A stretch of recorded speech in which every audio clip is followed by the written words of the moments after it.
नमस्कार दोस्तों, आपका एक बार फिर से स्वागत करता हूं आपके अपने YouTube चैनल पर। तो दोस्तों, आज मैं आपके लिए लेकर आया हूं 30 महत्वपूर्ण प्रश्नों की सीरीज, जो कि एग्ज़ाम की दृष्टि से काफ़ी महत्वपूर्ण होने वाले हैं। तो दोस्तों, वीडियो को बिना स्किप किए लास्ट तक देखना है। और अगर आपने अभी तक हमारे YouTube चैनल को सब्सक्राइब नहीं किया है तो प्लीज़ सब्सक्राइब कर लें और उसके बगल में बेल आइकन को ज़रूर प्रेस करें ताकि आपको लेटेस्ट नोटिफिकेशन अपडेट मिलती रहे। तो चलिए दोस्तों, वीडियो को शुरू करते हैं। दोस्तों, आज उत्तराखंड से संबंधित जो प्रश्नोत्तरी आती है हमारी 30 प्रश्नों की, तो उसका अभी सेकंड पार्ट हमने जारी कर दिया है। और आज के जो प्रश्नोत्तरी है वो एग्ज़ाम की दृष्टि से काफ़ी महत्वपूर्ण है। इसमें जो प्रश्न है वो एग्ज़ाम में आ सकते हैं, तो आप उन्हें चाहे तो नोट कर सकते हैं। तो चलिए शुरू करते हैं। तो पहला क्वेश्चन है इसमें, विरासतों की खोज पुस्तक के लेखक कौन है? तो इसके जो राइट आंसर है वो है हेमचंद्र सकलानी। नेक्स्ट क्वेश्चन, पंचाचूली किन नदियों का संगम स्थल है? तो पंचाचूली में दो नदियों का संगम होता है। पहला है पूर्वी धौली गंगा और गौरी गंगा। तो पूर्वी धौली गंगा गोवान खाना हिमनद से निकलती है और गौरी गंगा निकलती है मिलिम ग्लेशियर से। और इनका मिलन कहाँ पर होता है? पंचाचूली में। पंचाचूली शिखर की ऊंचाई कितनी है? 6904 मीटर और ये पिथौरागढ़ जनपद में स्थित है। नेक्स्ट, सुमित्रानंदन पंत ने लोकायतन महाकाव्य किसके जीवन पर लिखा है? तो सुमित्रानंदन पंत ने ये लोकायतन महाकाव्य महात्मा गांधी के जीवन पर लिखा है। नेक्स्ट, गढ़वाल का किड्स कवि किसे कहा जाता है? इसका जो राइट आंसर है वो है चंद्रकुमार बरतवाल जी। कई लोग इसको रस्किन बॉन्ड कह रहे थे, लेकिन इसका जो सही आंसर है वो चंद्रकुमार बरतवाल है। नेक्स्ट, उत्तराखंड के किस जिले में हिमालयन क्लाउड वेधशाला स्थापित की गई है? उत्तराखंड के किस जिले में हिमालयन क्लाउड वेधशाला स्थापित की गई है? तो इसका जो राइट आंसर है वो है टिहरी गढ़वाल। तो टिहरी गढ़वाल के ये देवप्रयाग में स्थापित किया गया था 1946 में। नेक्स्ट क्वेश्चन, ग्वाला तेफना बांध किस नदी पर है? तो ग्वाला तेफना बांध ये मंदाकिनी नदी पर है। नेक्स्ट, उत्तराखंड आंदोलन स्मृतियों का हिमालय पुस्तक के लेखक कौन है? तो इसके जो लेखक हैं उत्तराखंड आंदोलन स्मृतियों का हिमालय, इसके लेखक हैं हरीश लखेड़ा। नेक्स्ट, रास रासो किस जनजाति का लोक नृत्य है? तो ये जो लोक नृत्य है ये जौनसारी जनजाति से संबंधित है। नेक्स्ट क्वेश्चन, उत्तराखंड में स्वतंत्रता संग्राम माफ़ कीजिएगा, स्वतंत्रता संग्राम में योगदान पुस्तक किसकी है? तो स्वतंत्रता संग्राम में योगदान जो पुस्तक लिखी है वो इंद्र सिंह नयाल जी की है। नेक्स्ट क्वेश्चन, देहरादून का लाडला फ़कीर किसे कहा जाता है? और एक प्रश्न दूसरा आता है, देहरादून का सुल्तान किसे कहा जाता है? तो देहरादून का सुल्तान कहा जाता है महावीर त्यागी को, और देहरादून का लाडला फ़कीर कहा जाता है राम स्वरूप नकोटी जी को। नेक्स्ट क्वेश्चन, टिहरी में आधुनिक किसान आंदोलन के जनक किसे कहा जाता है? आधुनिक किसान आंदोलन का जो जनक है वो कहा जाता है गोपाल सिंह राणा जी को। नेक्स्ट क्वेश्चन, बासुकी पर्वत किस जनपद में स्थित है? तो बासुकी पर्वत टिहरी में नहीं है, उत्तरकाशी में है। अगला क्वेश्चन, राज्य में नई पर्यटन नीति की घोषणा की गई 26 अप्रैल 2001। तो माफ़ कीजिएगा, इसका ये मिस टाइप हो गया था। इसमें यहाँ पे आ जाएगा राज्य में पर्यटन नीति की घोषणा कब की गई? तो इसका उत्तर हो जाएगा 26 अप्रैल 2001। और अगर नई पर्यटन नीति की घोषणा, अगर इस तरह से प्रश्न आता है कि राज्य में नई पर्यटन नीति की घोषणा कब की गई, तो उसका हो जाएगा सितंबर 2018 में। ठीक है, राज्य में नई पर्यटन नीति की घोषणा सितंबर 2018 में हुई और राज्य में पर्यटन नीति की घोषणा हुई, तो उसका उत्तर हो जाएगा 26 अप्रैल 2001 में। नेक्स्ट, सुदर्शन पर्वत किस जनपद में स्थित है? तो सुदर्शन पर्वत उत्तरकाशी में स्थित है।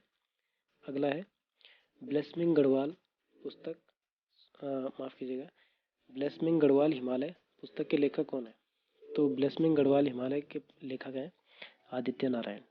अगला क्वेश्चन, संगोली की संधि के 200 वर्ष, संगोली की संधि के 200 वर्ष, ये किताब का नाम है। तो इसके लेखक कौन है? अनुरंजन झा। एग्जाम की दृष्टि से भी महत्वपूर्ण है, एग्जाम में आ सकता है इस टाइप का क्वेश्चन। अगला है रानी खेत किस पर्वत पर स्थित है? तो रानी खेत झूलादेव पर्वत पर स्थित है। ये भी एग्जाम में आ सकता है, इस टाइप के क्वेश्चन आ जाते हैं। अगला प्रश्न है, सतपुली की नदियों के संगम पर स्थित है। तो सतपुली में दो नदियों का संगम होता है, पूर्वी नहर और पश्चिमी नहर का संगम होता है। अगला, उत्तराखंड में अनुसूचित जाति और अनुसूचित जनजाति उत्तराखंड की कुल जनसंख्या का कितना प्रतिशत है? इसमें इस तरह से होना चाहिए था, यानी उत्तराखंड में SC ST उत्तराखंड की टोटल जनसंख्या की कितनी प्रतिशत है? तो उसका जो राइट आंसर है वो होगा दोनों को मिला के 21.65। इसमें से 18.8 अनुसूचित जाति यानी SC और 2.9% ये ST हो जाएगा, अनुसूचित जनजाति। अगला प्रश्न, हरिद्वार को कैपिटल ऑफ शिवा के नाम से किसने संबोधित किया था?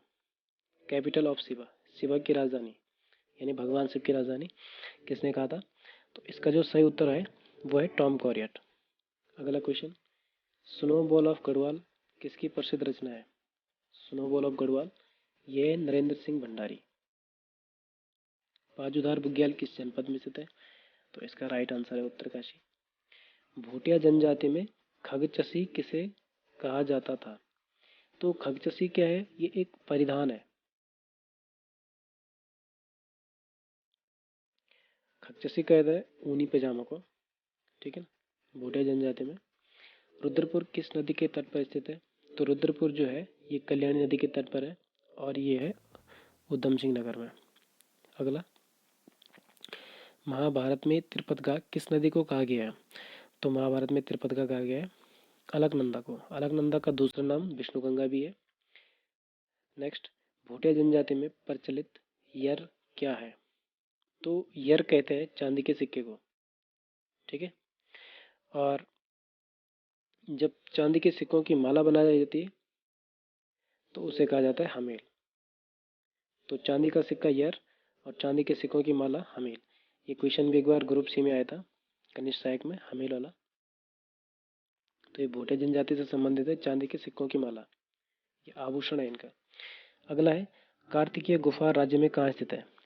तो इसमें काफ़ी लोग कंफ्यूज होते हैं, हो भी सकता है क्योंकि कार्तिकेयपुर जो राजवंश था ये कुमाऊं से संबंधित था और जोशीमठ में था।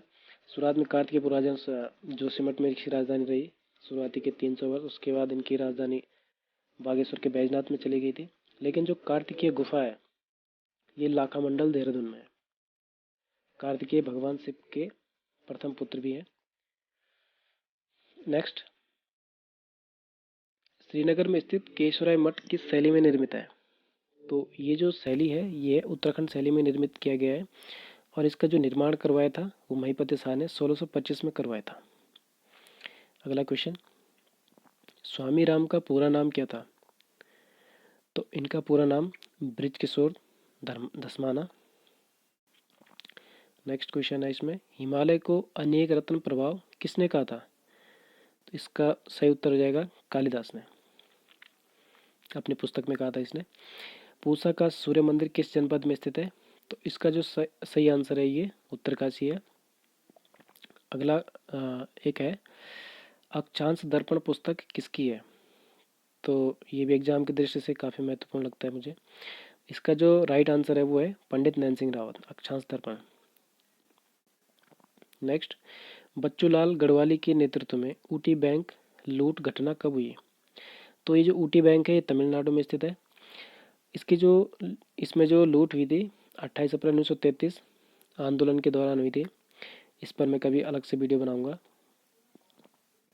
नेक्स्ट, बनारस और कुमाऊं नामक पुस्तक के लेखक कौन है? तो इसका जो राइट आंसर है वो है मिस्टर कैनेडी। अगला, नैनीताल और कुमाऊं। देखो ये दोनों प्रश्न कंफ्यूज करने के लिए है, बनारस और कुमाऊं, नैनीताल और कुमाऊं। तो इनको आप याद कर लेना। बनारस और कुमाऊं के लेखक कौन है? ये है मिस्टर कैनेडी और नैनीताल व कुमाऊं C.W. मर्फी। तो दोस्तों उत्तराखंड में जितने भी पुस्तकें हैं और उनके जो लेखक हैं इनको आप अच्छे से पढ़ लीजिए क्योंकि एग्ज़ाम में अक्सर पुस्तकों के बारे में आता है और जो उत्तराखंड से संबंधित होती है। तो तो दोस्तों वीडियो आपको कैसे लगी आप हमें कमेंट करके ज़रूर बताएं। और दोस्तों अगर आप कुछ पूछना भी चाहते हैं तो वो भी आप हमें कमेंट करके बताएं। और चैनल को सब्सक्राइब करें, इस वीडियो को ज़्यादा से ज़्यादा शेयर करें, लाइक करें, क्योंकि आपका एक लाइक हमें मोटिवेट करता है। मैं आपको अगले वीडियो में मिलता हूँ। धन्यवाद।